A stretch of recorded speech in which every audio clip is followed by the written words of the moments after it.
बच्चों, आज मैं क्लास 10 चैप्टर 2 चरों वाला रैखिक समीकरण युग्म प्रश्नावली 3.2 का क्वेश्चन नंबर पहले का तीसरा बताऊंगी और बहुत ही आसान तरीके से बताऊंगी कि कैसे प्रतिस्थापन विधि से हमें क्वेश्चन सॉल्व करना है।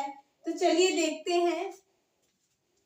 जैसा कि प्रश्न में हमें समीकरण दिया है तो पहले हम लोग मानेंगे। तो पहला वाला समीकरण नंबर 1 और दूसरा वाला समीकरण नंबर 2। तो अब लिखेंगे समीकरण 1 से y का मान x के पदों में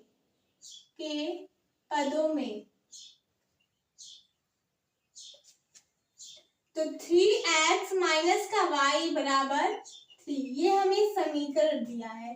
तो समीकरण 1 से हमें y का मान x के पदों में निकालेंगे तो y बराबर हमारा हो जाएगा 3x माइनस का 3। तो अब लिखेंगे y का मान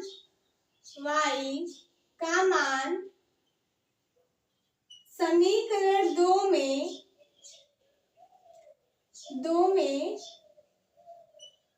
रखने पर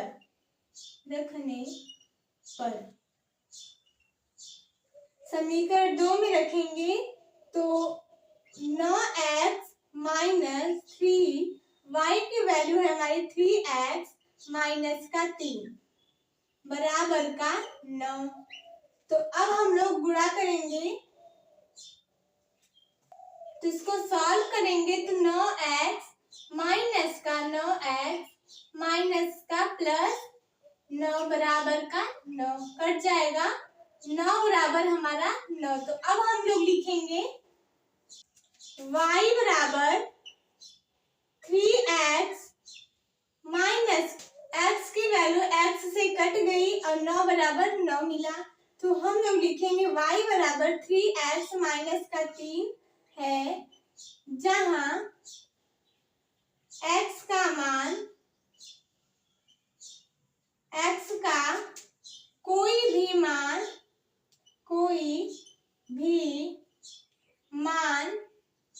ले सकते हैं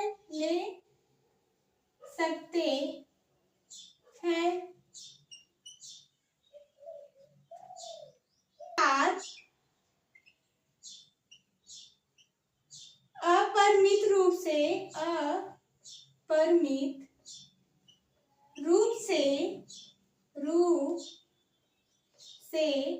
अनेक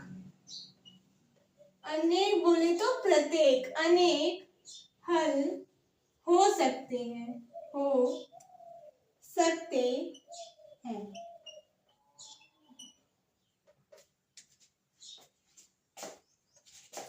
तो हमें प्रश्न में हम लोग सॉल्व कर रहे थे, लेकिन क्या हुआ हम लोग के साथ x की वैल्यू x से कट गई। तो अब हम लोग